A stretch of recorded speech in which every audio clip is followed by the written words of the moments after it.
Hello and welcome to our special coverage of the Russian invasion of Ukraine, live on Channels Television. I'm Ladi Akiridurale. The headlines. Ukrainian President Zelensky accuses Russia of trying to burn the Donbas to ashes.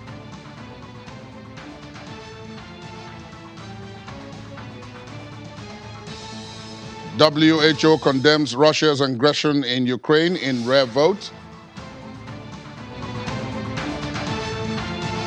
And former Russian President Medvedev says Western world is driving itself into a global crisis with its own hands. We begin in Donbas, where Ukrainian President Volodymyr Zelensky has accused Moscow of carrying out a, quote, genocide in the eastern region, where the city of Severodonetsk is suffering an onslaught of Russian shelling. Russian forces are closing in on the twin strategic cities of Severodonetsk and Lysychansk, attempting to encircle and then destroy their Ukrainian defenders. But it is not just his armed forces Ukraine's president accused Russia of wanting to wipe out. He suggested their invasion was genocidal, with civilian populations killed or deported. Every day, the European Union sends Moscow nearly 1 billion euros for oil and gas, money that President Zelensky says directly fuels the invasion of his country. And Mr. Zelensky is still complaining about the European Union divisions over new Russian sanctions.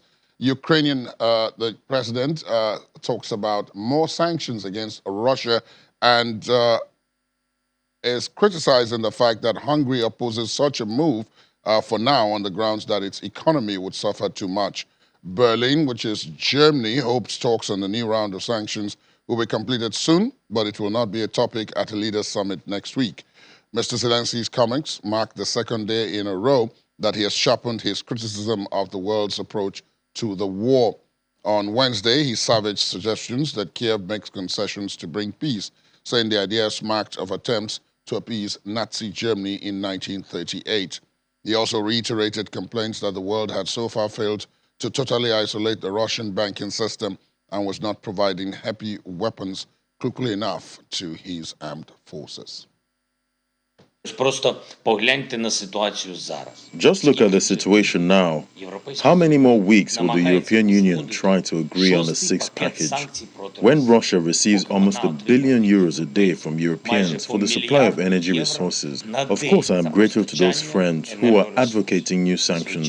But where do the people blocking this sixth package get their power from? Why are they still allowed to have so much power, including in intra-European procedures? For how many weeks now, the world has not managed to block the Russian banking system, all banks without exception, to deprive the aggressor of the opportunity to finance not only the war against us, but also the policy of creating divisions and crises around the world.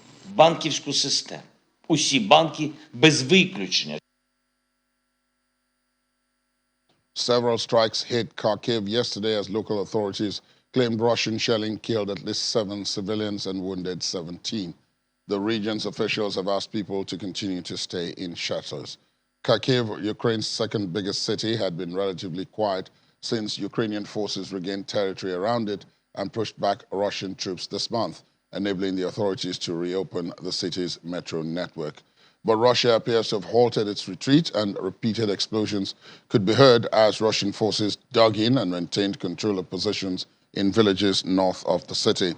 When Kharkiv resumed its metro service at the start of this week, it asked the hundreds of people who had used the underground as a bomb shelter to free up the train carriages, but many said they were still too scared to return home.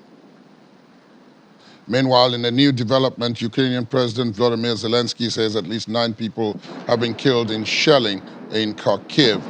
That's on Thursday, and others were wounded. Mr. Zelensky, in his nighttime address, said, quote, all civilians, a child 5 months and a father, were killed. The mother is in grave condition. Among the wounded in Kharkiv is also a 9-year-old girl.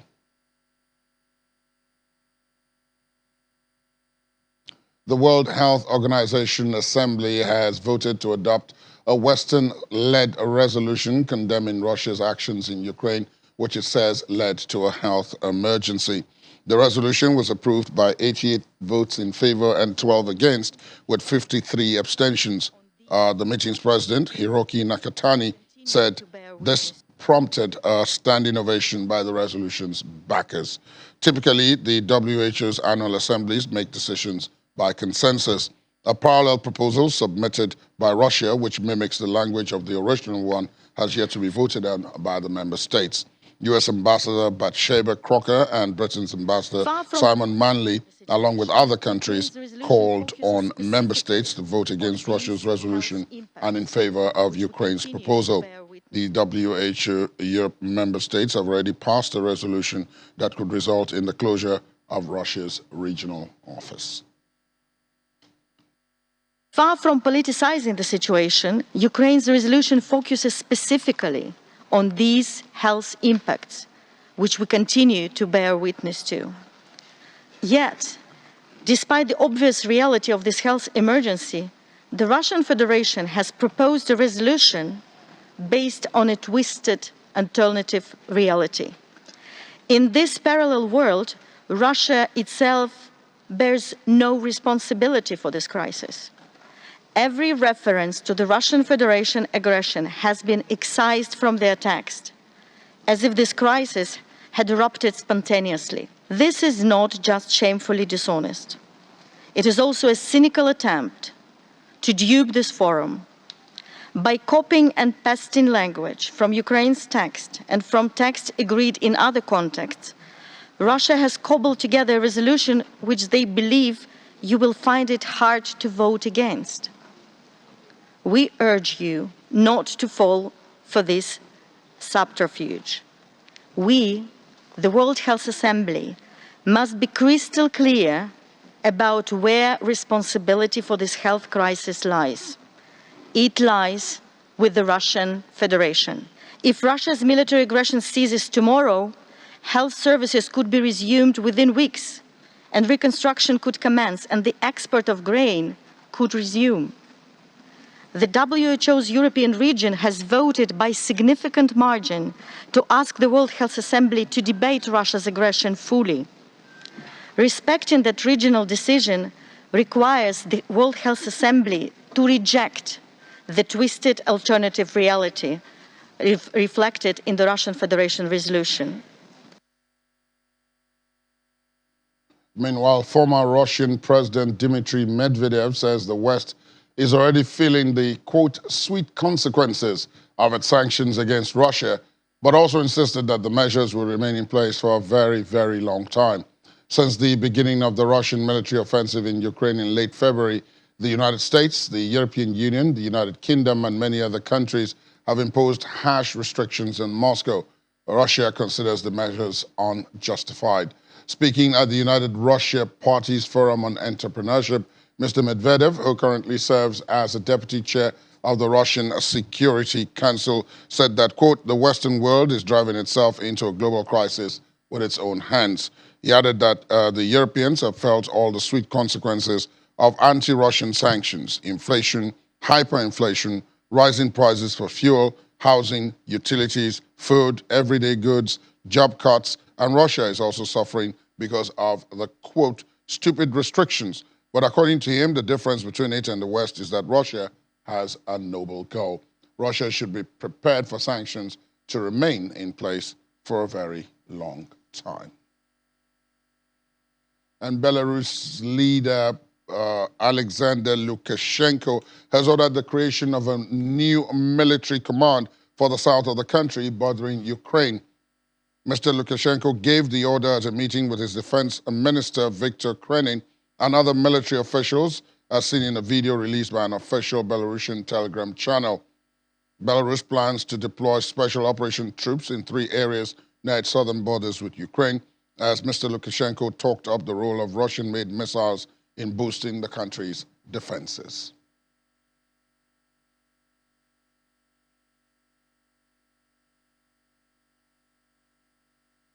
Let's talk now to Team Rosette, who is an associate professor of intelligence studies, and he's the head of the Ukraine program at the Norwegian Defense College in Oslo. Thank you for your time. Welcome to the program. Good morning to you. Good morning. Happy to be here. Let's look at the situation first on the ground before we come to what's happening um, relating to your country. First of all, what do you make of the back and forth right now? As everybody seems to now accept, the war on the ground is basically a stalemate. It has now got to the stage where it is grinding back and forth with no obvious advantage to either side.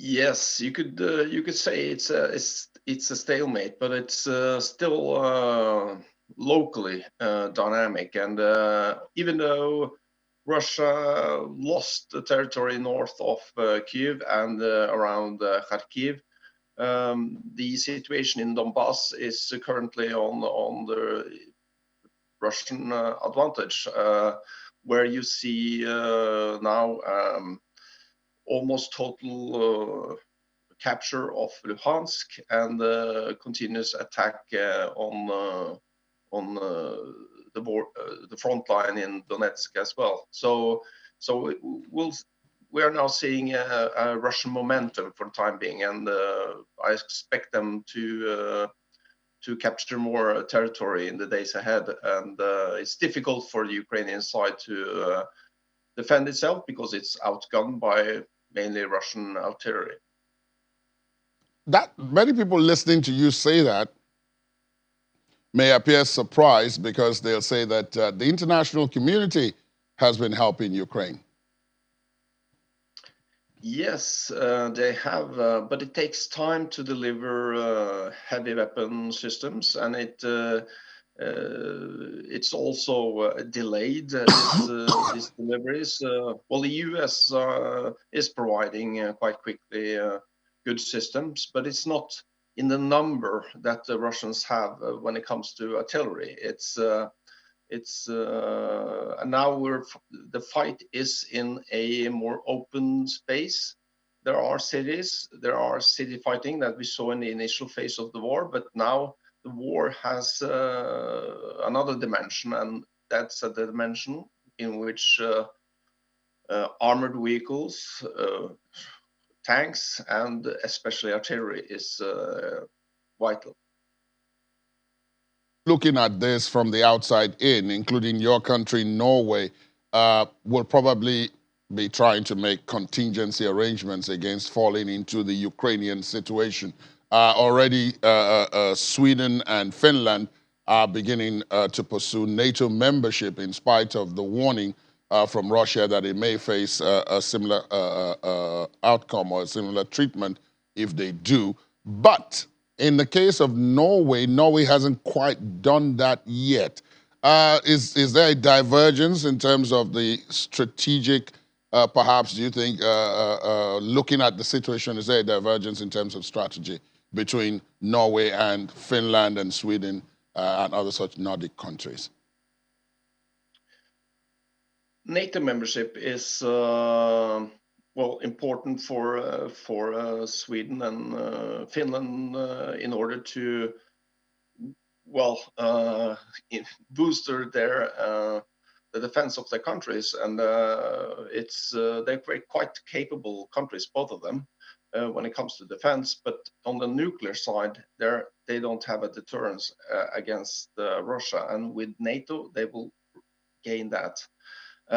Norway's position, we've been part of NATO for a long time. We have a dual relationship with Russia. We have cooperation in the north. Traditionally, it was good also during the Cold War, where we cooperated on, for example, fishery issues with the Soviet Union. But today, with this new conflict in Ukraine, this collaboration is continuing, but it's damaged. Norway sees the inclusion of Sweden and Finland as an advantage. It will strengthen NATO in the north, and it will instigate increased defense cooperation between the Nordic countries. However, there's, shall we say, what people call the fly in the ointment here. And in the case of NATO, that is Turkey. Turkey says it is opposed to the membership of both Sweden and Finland because it is those two countries, in its view, are harboring organizations and people that are against the government in Turkey. Because to join NATO requires the unanimity of all its current members. Do you think this could stop, slow the accession process, which most people thought would be quite quick? Yeah, you're right. We thought it would be quite quick, and the Turkish last-minute objection is delaying the process at least. And I don't think it will cancel the process. It will delay it somewhat, but it's my contacts say that it will still go ahead and be fairly quick. But you never know with Turkey. There could be a serious obstacle, and it depends on the bilateral negotiation that's going on between especially Sweden and Turkey, but also of course the US and how the US can give some benefits to Turkey, be it fighter jets, F-16 or another prize, making Ankara more content and happy with the inclusion of the two countries. Let me ask you to look at your crystal ball, if you like, and look at a broader situation here, which quite a number of people have pointed at. The Ukraine war is about Russia feeling insecure and talking about security buffers against the West. More broadly speaking, many had thought we were now in a unipolar world, but this crisis, this war situation in Ukraine tends to give the impression that things are a bit more nuanced and that the world seems to be returning to the situation where you had East and West. East represented by Russia and China, West represented by the United States, Britain, and France, at least as far as the UN Security Council goes. And then everybody else lines up behind those countries. Is that a fair assessment of what is really going on, and what impact could that have on the security situation globally going forward? Yes, we have, well, with some comments on that. It's no longer a unipolar world. Yes, that's true. And China is the other major superpower emerging, and we're going into a sort of a bipolar world. You have two great powers. And then you have Russia as well, and Russia doesn't really have the economy to be a sort of a global player that China and the US are capable of. So, but Russia is a nuclear power that's very serious, and they have a great capacity in that regard, and that makes them a potential spoiler at least. But on this division, I think the interdependency between the two states, the US and China, is so great that we don't see this development yet. Yes, there is a serious rhetoric, and yes, there are the rhetoric democratic versus authoritarian regimes, and we see a development. I see a development in that regard, but we're not there that you can say that the world is divided, and I hope that we don't get to that point. But currently, we have this war in Ukraine, and yes, that's a war against an authoritarian state led by President Putin, and the interdependency in Europe on the energy issues, especially regarding gas, but also oil. It's now an issue that the Western Europe wants to get away with, or this to cancel, because you don't want to be dependent on an authoritarian state, because they can do things that you don't want them to do, and that's something that can hurt European policies and economy. So things are changing in that direction, but China is still integrated very heavily in global affairs. Indeed. Tom Rosette, Associate Professor, Intelligence Studies, Head of Ukraine Program at the Norwegian Defense College in Oslo. Thank you for your time this morning. Thank you for joining us on the program. Thank you. After the break, Russian President Putin says the exit of some foreign firms from Russia may be for the best. Please join us again.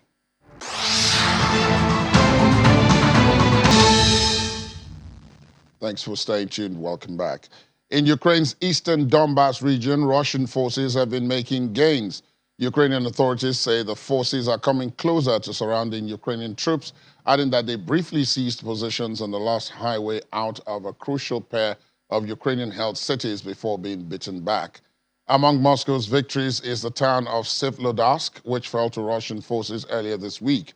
The streets there are largely empty, and a Russian flag hangs on a local administration building.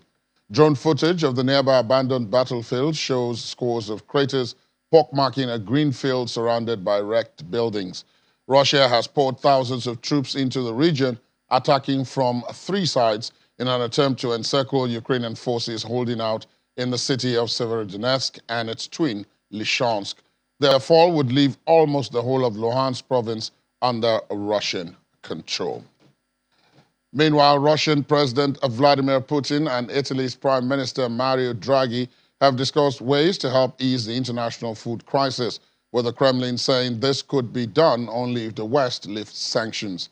In a news conference held last night, Mr. Draghi said he took the initiative of calling the Russian leader. Mr. Draghi said Mr. Putin told him the food crisis was the fault of sanctions. He added he will hold a call with the Ukrainian President Volodymyr Zelensky on the same issue. Russia's blockade of Ukrainian ports has prevented shipments of grain, of which both countries are major exporters. Russia accuses Ukraine of mining the ports.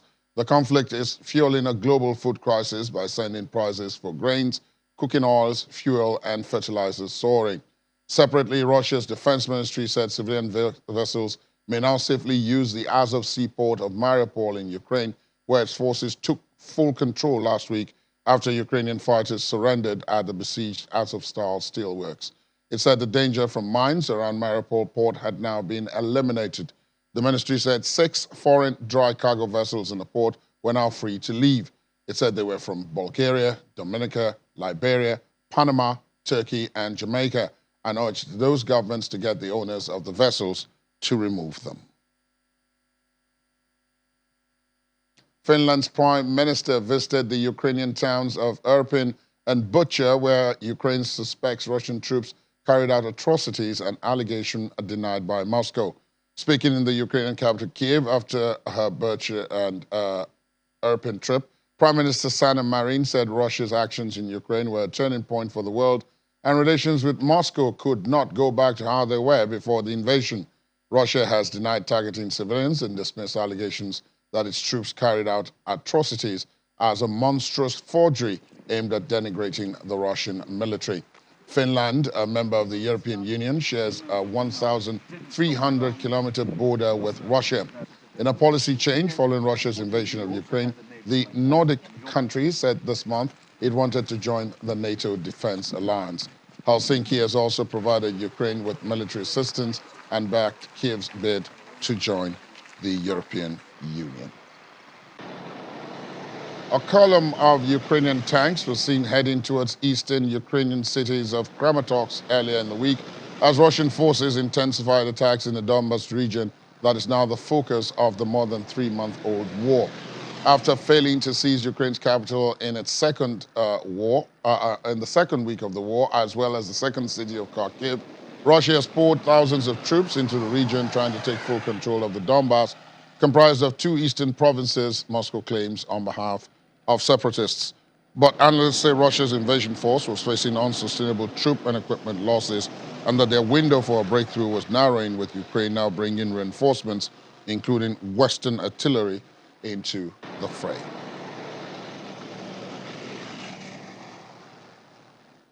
Let's talk now to security analyst and expert David Otto, who joins us virtually. Good morning, David. Thank you for your time. Good morning. Thank you for having me. Always our pleasure. Let's look at the situation on the ground at first. When Russia withdrew, as it said, from Kiev and Kharkiv and several other cities and said it was going to concentrate its efforts on the Donbas, many people said it was trying to put a spin on what was in fact a loss. Is that true, given what is going on the ground now, and the reports that are coming out of Donbas, particularly Severodonetsk and Luhansk? I think it depends on the strategic objective that Crimea wanted to achieve. Of course, it was very challenging for Moscow to make a decision as to how long it will stay overstretched, and perhaps that is one of the reasons why it decided to pull its troops out of Kiev and towards focusing on the eastern part of Luhansk and Donetsk. And now what we're seeing is a full concentration on the Donbas region, which is of course in the east. So I think it's a matter of strategic focus. Russia wants to make sure that it consolidates its position in that region. Of course, it had done so with Crimea.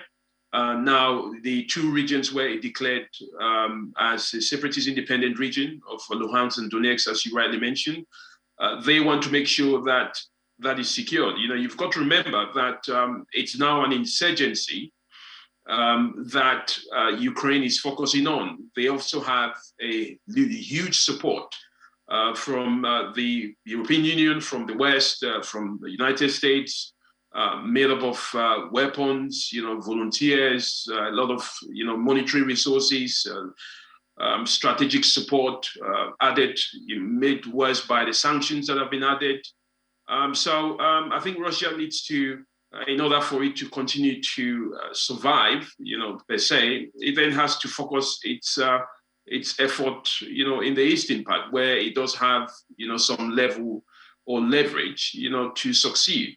But this is by no means going to be a short war, because as you've seen, there is this continuous push for Ukraine to continue fighting. And during the insurgency phase of any battle or any war, this is where most troops have been lost. Logistics becomes a challenge. Morale of troops, begins to dwindle. And of course, there could be a position where the home, people in Moscow or entire Russia could be calling for Russia to stop the long war. So this is what the West wants. It wants a long war. Russia wants a short war. But at the end of the day, I think the people that are bearing the most, of this war, as we've said before and before again, is Ukrainians. They are the ones who are taking the biggest hit. But of course, let's see how it goes. There is this, interparliamentary meeting that is taking place in Lithuania today. It's much of a concern. They will also be discussing more arms, and support to Ukraine. So this will be a long one, for both Ukraine and Russia, by all means. On the ground, even those who have publicly declared their opposition to the Russian special military operation, as they call it, or the Russian invasion of Ukraine, admit that even with all the help, my last guest on the show this morning also admitted that even with all the help that Ukraine is getting from the West, both in terms of money and equipment, the mere fact that against Russia, the Russians are simply too many, they have too many weapons, and so even though they're said to be suffering significant losses of both, they still have enough to achieve the strategic objective in Donbas, and as you've just pointed out, destroy a great deal of territory and infrastructure in Ukraine, in spite of the help that Ukraine is getting. That's very correct. and he said, in spite of the help, even if the West, were to directly, of course, we know that, the US, the European Union, as I mentioned earlier on, the West is supporting Ukrainian forces indirectly, but also we know that, there are so-called volunteers or mercenaries, to put it very clearly, that are being deployed to help Ukraine to fight against the Russians. But the Russians have an overwhelming force in terms of manpower and in terms of equipment. And that is why for them to concentrate in the eastern part, in the Donbas region, makes more strategic and operational sense for them.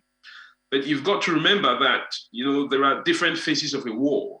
So, even though Russia will be successful in the invasion and somehow, the overwhelming force against the Ukrainians, but when it comes to the phase of, consolidation, trying to govern and hold territory, as, I may call it, this is where the problem is. Because, of course, you will not have Ukrainian troops or those who are supporting Ukraine fighting, a conventional or fighting using conventional tactics. What they would do is the usual guerrilla, hit and run. And then that makes it very difficult, for Russia to consolidate its presence in the region. So as long as Ukraine continues to fight, even if it's using insurgency or guerrilla tactics, then of course, it will be the same scenario that, Russia experienced in Afghanistan in the 80s.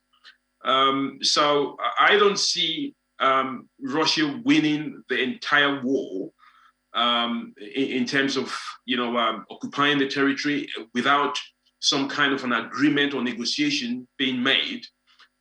If Ukraine were to continue fighting, as the narrative is, a lot of countries, saying to Ukraine, you're doing well, whereas we know that, this is not the case. Russia is overwhelmingly, winning the military battle. But as again, the key here is how long, do you want to fight? This is going to be a long war. There are so many support mechanisms that have been devised, by the Western and the European Union. One of them has been a distraction tactics, which is then bringing in countries like Finland and Sweden to join NATO while Russia is fighting in Ukraine. That simply distracts Russia, from a diplomatic and psychological perspective that, okay, if we're fighting against Ukraine, then we should also perhaps be thinking about what happens in Finland and also in Sweden. So there are so many different tactics that have been used. The sanctions are still there, as I mentioned earlier on. There are so many volunteers pouring into Ukraine, to then join this battle. So it's going to be a very long one. And we've seen the global impact, which you mentioned. The price of gas, the price of oil, the price of wheat. The ripple effect it's the more concerning for the global world.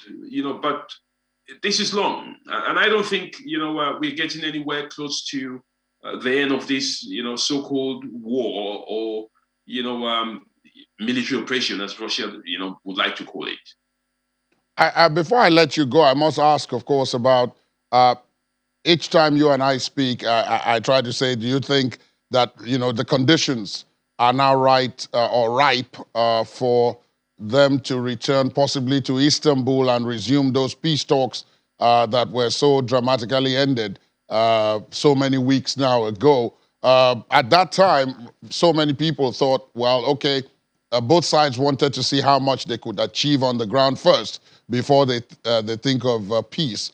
It's obvious now, from what you've said, that both sides may have achieved a bit, but may not also have achieved as much as they thought they would.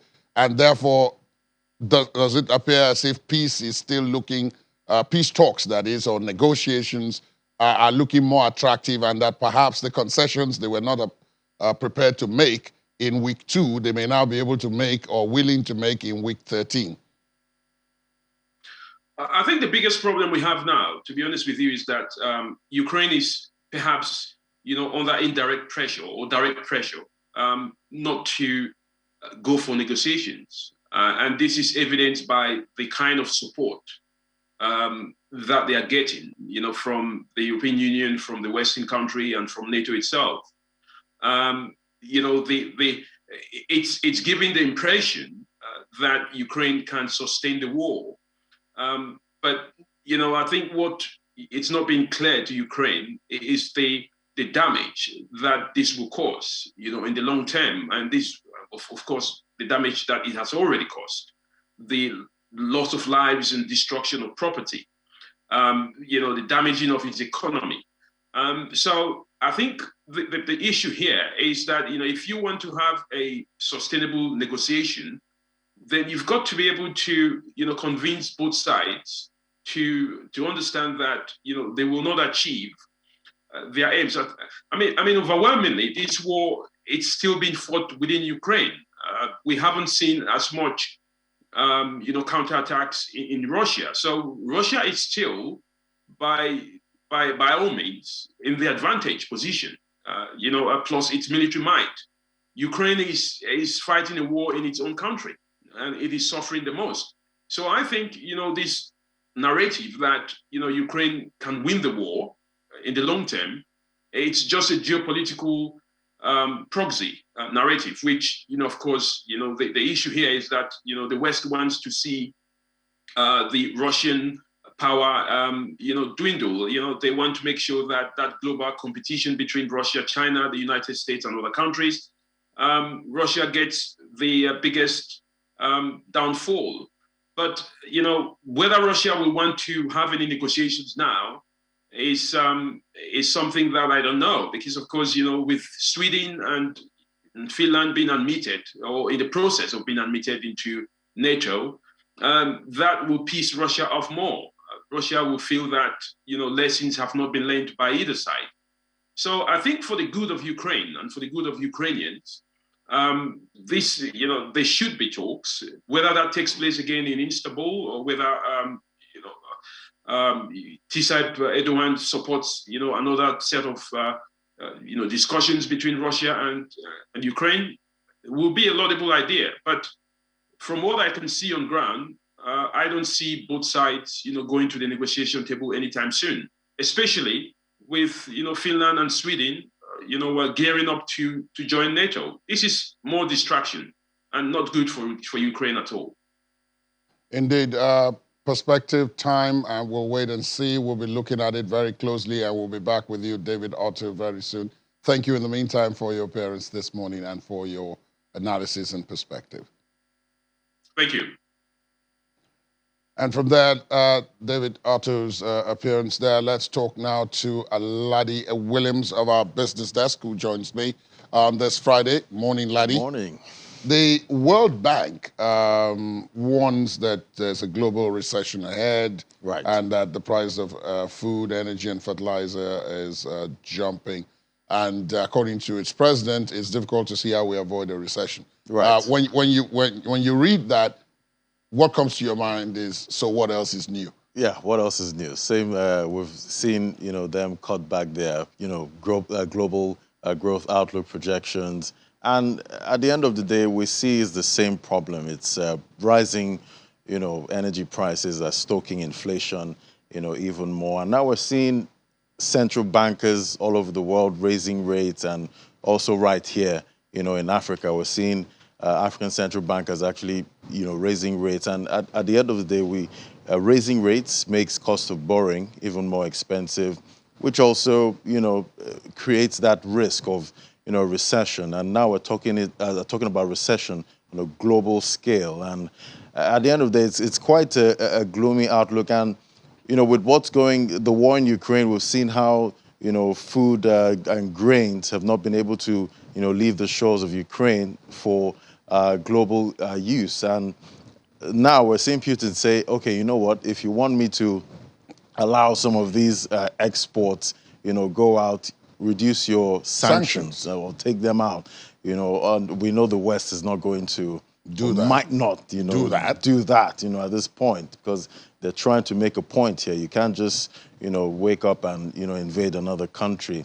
So at the end of the day, it's we don't know who's gonna, let go of this, who's going to let go of the tug rope first? The tug rope. So it remains to be seen how that's going to happen. But at the end of the day, the outlook is there. It's clear for everyone to see this war, needs to end so that we can get back to, what's left, the normal life. For things to move on. For things to move on in the economy. The ruble has slumped. Yesterday, you and I were having this discussion, and you were saying, look, it's a very delicate balance between how much you raise the rates in order to tame inflation, and how much you strengthen the currency as a consequence. Yeah. And now the Russians are finding out that the currency is too strong, so they loosened.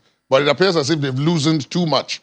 And now there's a 10% drop just overnight in the value of the ruble. Yeah, we saw a volatile session, in the ruble market. But at the end of the day, the capital controls, have done, what they were intended to do, and they've strengthened the ruble.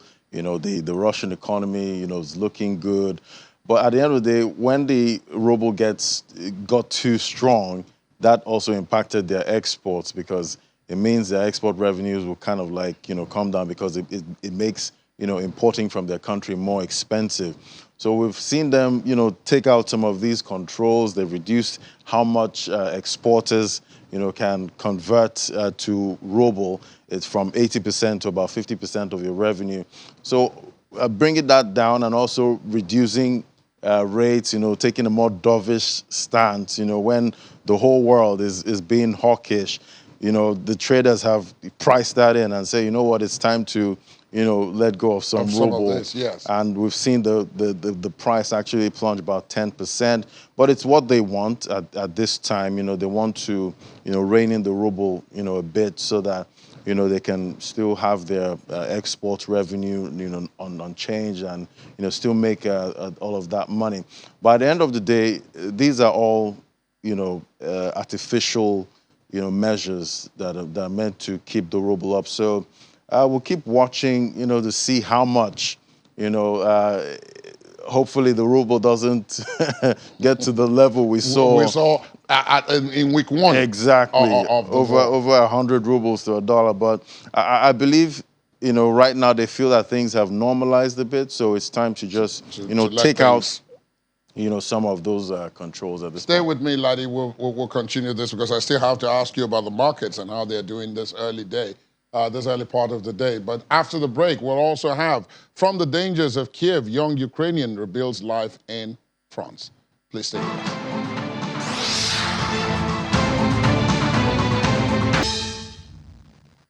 Thanks for staying tuned. Welcome back. Laddie Williams is still here, and we're discussing the ruble before the break. Right. Russia is not just losing. There's something that it's doing, the CBDC tests, which are supposed to start next year. As part of trying to deflate now the ruble. Exactly. What's that about? So, we've seen a couple of countries actually testing, the central bank digital currencies. At this point, we've seen the e-Naira, launched here in Nigeria, and a couple of countries, but we know adoption is not easy, for that. We've seen China also struggle with that. But right now we're seeing, Russia, they've seen how much these sanctions, impacted, the economy, and how they can actually transact with the outside world. So they're saying, let's get these CBDCs. They've been testing for a while now. So they want to test it with, clients, at this point, and see how they can actually use this to settle payments internationally without intermediaries. That's the, advantage. That's the big elephant. Exactly. So they could just, settle their payments. They don't need the SWIFT network for that. They just send the money and also receive through blockchain technology. Absolutely. So they're looking at really pursuing that, at this point, making it a reality, and see how, because adoption is another issue, because we also have to make sure whoever they're transacting with is ready to actually receive, at the other end of it. Yeah. And also they can also,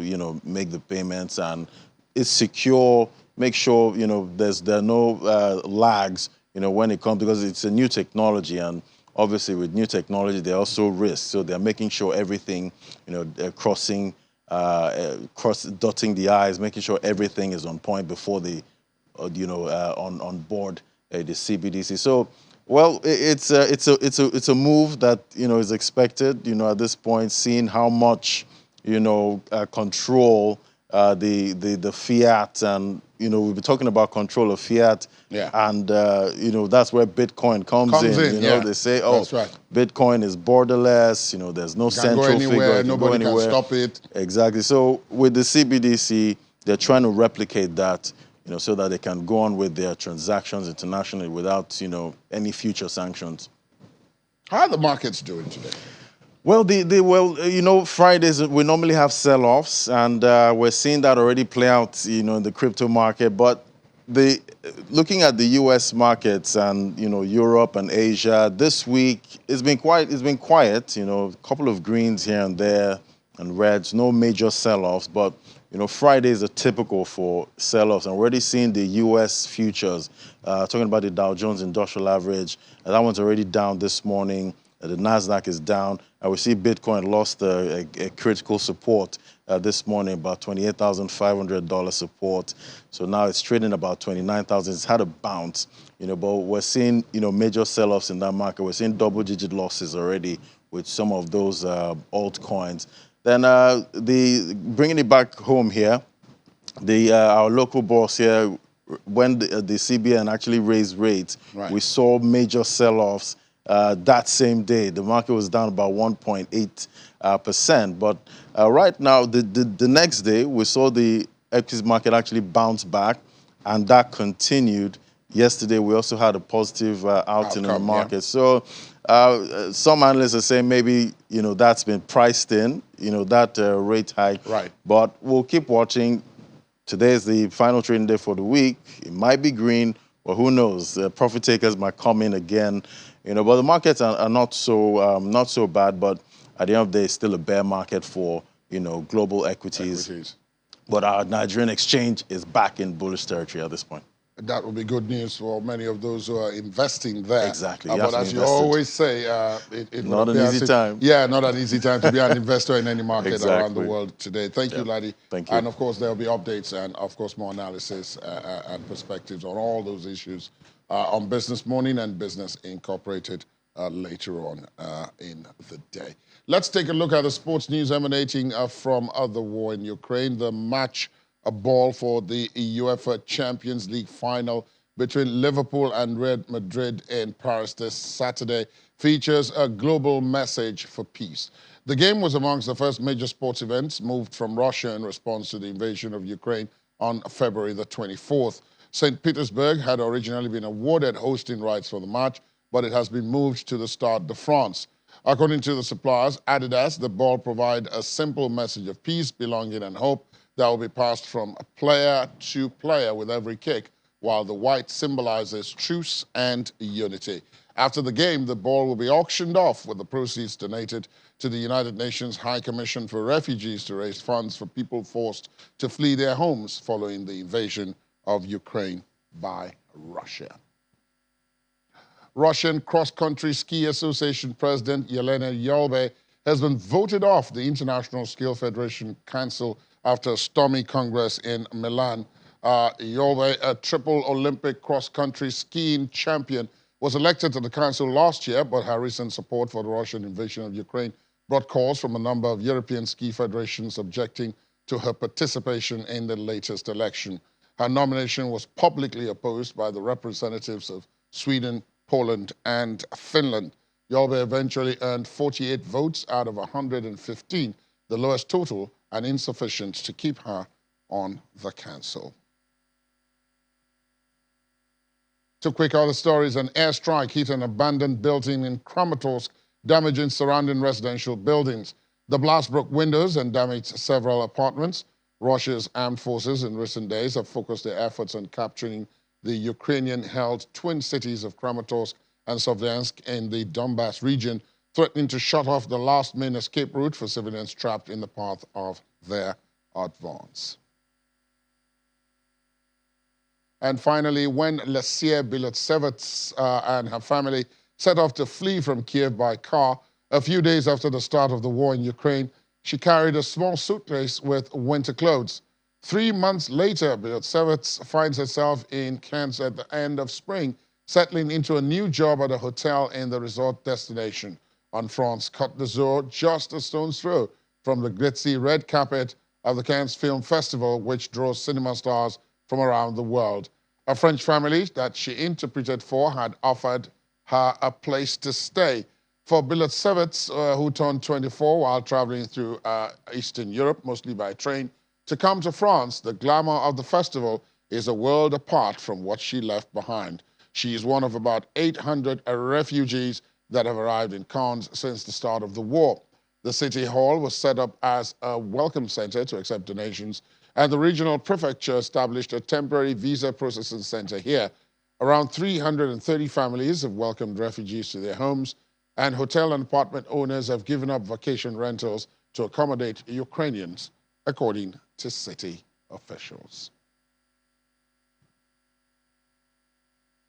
And there we have it, the end of the program, Messages of Hope. Thanks for watching. We'll be back on a Monday with a new program, but of course, later on today at 5, there is an update within the world today, so please watch out for that. I'm Ladi Akiridolu. Do have a wonderful weekend ahead. Good morning.